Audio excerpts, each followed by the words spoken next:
State की बात की जाए, किसी भी राज्य या इलाके की बात की जाए, तो सबसे महत्वपूर्ण होता है शिक्षा। अगर शिक्षा है तो सब कुछ है, अगर शिक्षा नहीं है तो कुछ नहीं है। शिक्षा को लेकर जिस तरीके से प्रदेश सरकार लगातार काम कर रही है, लगातार आगे बढ़ते जा रही है। सीएम राइज स्कूल इतनी महत्वाकांक्षी योजना है जिसके तहत पूरे मध्य प्रदेश में 274 सीएम राइज स्कूल खोले गए हैं, जिसमें 2,40,818 स्टूडेंट्स पढ़ रहे हैं। इन बच्चों ने जो देहाती इलाके में, ग्रामीण अंचल में पढ़ते हैं, दूर दराज बच्चे रहते हैं, उनको कभी सोचा नहीं था उनने कि उनके जो पेरेंट्स ने सोचा था कि उनके बच्चे इतने अच्छे स्कूल में पढ़ पाएंगे। क्योंकि स्कूल से अगर बात की जाए, ग्रामीण इलाकों में स्कूल होते हैं, हर पेरेंट्स की इच्छा होती है कि इंग्लिश मीडियम एक अच्छा स्कूल हो, एक प्राइवेट टाइप का स्कूल हो। तो सीएम राइज जो योजना है उसके तहत इतने अच्छे स्कूल्स हैं, इनका इंफ्रास्ट्रक्चर इतना शानदार है, जो व्यवस्था इतनी अच्छी है, अंदर फर्नीचर इतना अच्छा है। हम सीएम राइज स्कूल के बाहर हैं, बिलगांव गांव है, उस गांव में जो सीएम राइज स्कूल खोला गया, वहां हम कुछ बच्चे भी हमारे साथ हैं, उनसे बात करने की कोशिश करेंगे आखिर किस तरीके से उन्हें एडमिशन लिया।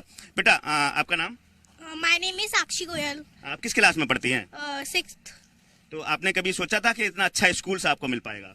नहीं, मैं पहले जो स्कूल में पढ़ती थी उससे काफ़ी अच्छा ये स्कूल लगा मुझे, क्योंकि इस स्कूल में जैसे कई प्रतियोगिता होती थी और कई जैसे हमको म्यूजिक सिखाया जाता है और कई प्रतियोगिताएं होती हैं, वैसे वो उस स्कूल में नहीं होती थी। मैं पहले पढ़ती थी उसमें। बेटा, आपका नाम? मेरा नाम स्वप्निता राजावत है। स्वप्निता, आप कहाँ से पढ़ने आती हो यहाँ? जी, हम जौरा से आते हैं यहाँ पे पढ़ने। कैसा स्कूल कैसा लगा ये आपको? एडमिशन कब हुआ? किस क्लास में पढ़ती हैं आप? जी, मैं 6th क्लास में पढ़ती हूँ और ये स्कूल बाकी हम जिस पहले स्कूल में पढ़ते थे उससे बेहतर है, क्योंकि उस स्कूल में इतनी सारी गतिविधियाँ नहीं होती थी। अगर हमें पढ़ना है तो उतना अच्छा सर नहीं कर पाते थे, क्योंकि बहुत यहाँ क्या क्या मिलता है आपको? क्या क्या व्यवस्थाएं, गतिविधियाँ जो एक्स्ट्रा एक्टिविटीज होती हैं, किस टाइप से की जाती हैं? जो एक्टिविटीज़ होती हैं, जो गतिविधियाँ होती हैं हमारे स्कूल में, वो बहुत अच्छे से होती हैं और देखा जाता है कि किस बच्चे में कितना अच्छा टैलेंट है, और अगर जिस बच्चे में टैलेंट होता है उसे ऊपर तक भी पहुंचाया जाता है, जैसे जिला स्तर, संभाग स्तर। कई बच्चे तो राज्य स्तर पर भी पहुंच जाते हैं, क्योंकि उनमें कुछ करने की चाह होती है और हम भी चाहते हैं कि हमें भी कुछ ऐसा करने की चाह हो, क्योंकि हम पहले स्कूल में ऐसा नहीं कर पाते थे, क्योंकि वहाँ पर सिर्फ स्कूल में कंपटीशन हो गया सब कुछ, लेकिन यहाँ पर पूरा पढ़ाते हैं और जो भी बच्चे मतलब करना चाहते हैं उन्हें करने दिया जाता है। जैसे किसी को खेल में है, किसी को गायक का में है, जैसे मैंने भी कई सारी गतिविधियों में भाग लिया और जीती हूँ, और साथ ही साथ हमें उस पर सर्टिफिकेट दिए जाते हैं, जिससे हमारा उत्साह और ज़्यादा बढ़ता है और हमें लगता है कि हाँ, हम कुछ कर सकते हैं और कुछ किया है हमने।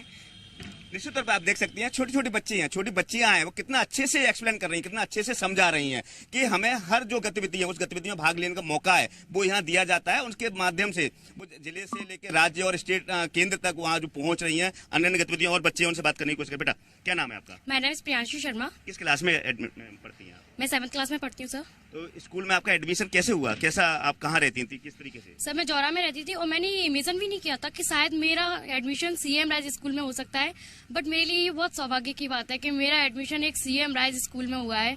और देखने में भी, रिलेशनशिप में भी जाते हैं तो वहाँ पे लोग पूछते हैं आप किस स्कूल में पढ़ते हैं, तो बहुत प्राउड फील होता है। हम कहते हैं जब हम सीएम राइज स्कूल में पढ़ते हैं। हमारे टीचर्स भी हमारे उज्जवल भविष्य के लिए बहुत कामनाएं करते हैं, जैसे कि हमारे प्रिंसिपल सर हमेशा हमें आगे बढ़ने के लिए मनोकामनाएं देते हैं, हमारा धैर्य बढ़ाते हैं, और बहुत ही अच्छे जो हमें क्लास टीचर्स मिले, प्रिंसिपल सर मिले, और यहाँ का स्कूल भी बहुत अच्छा है, जितना हमने इमेजिन भी नहीं किया था सर। आपके पेरेंट्स क्या करते हैं बेटा? सर, मेरी मम्मा आंगनवाड़ी कार्यकर्ता है एंड मेरे पापा प्राइवेट टीचर हैं। आप देख सकते हैं, जो गरीब इलाके के, गरीब तबके के लोग होते हैं, जिनके कई लोग मजदूरी कर रहे होते हैं, इनकी माँ है वो आंगनबाड़ी कार्यकर्ता है, मतलब छोटे छोटे वर्ग से जो लोग होते हैं, उन्होंने कभी सपने में भी नहीं सोचा था कि उनको इतना अच्छा स्कूल मिलेगा जिस स्कूल में अपने बच्चों को पढ़ा पाएंगे। क्योंकि जो प्राइवेट स्कूल्स होते हैं उनका इंफ्रास्ट्रक्चर इतना शानदार होता है, इतनी व्यवस्थाएं होती है, उससे भी बढ़कर जो व्यवस्था है वो यहाँ मुख्यमंत्री शिवराज सिंह चौहान जो सीएम राइज स्कूल बनाए उनमें दी है। हमारे साथ और भी बच्चे, उनसे बात करने की कोशिश करेंगे। बेटा, आपका नाम? मेरा नाम प्रशांत उमरिया। किस क्लास में आप पढ़ते हैं? 7th में। तो आपने इस स्कूल में एडमिशन लिया, तो उससे पहले कैसा लगता था, यहाँ कैसा महसूस करते हैं? पहले मैंने सोल्जर्स स्कूल में एडमिशन लिया था, वहाँ पे इतनी अच्छी सुविधाएं नहीं थी। यहाँ पे मुझे बहुत अच्छी सुविधाएं मिली हैं और यहाँ का स्कूल इतना अच्छा है कि मुझे बहुत प्राउड फील होता है।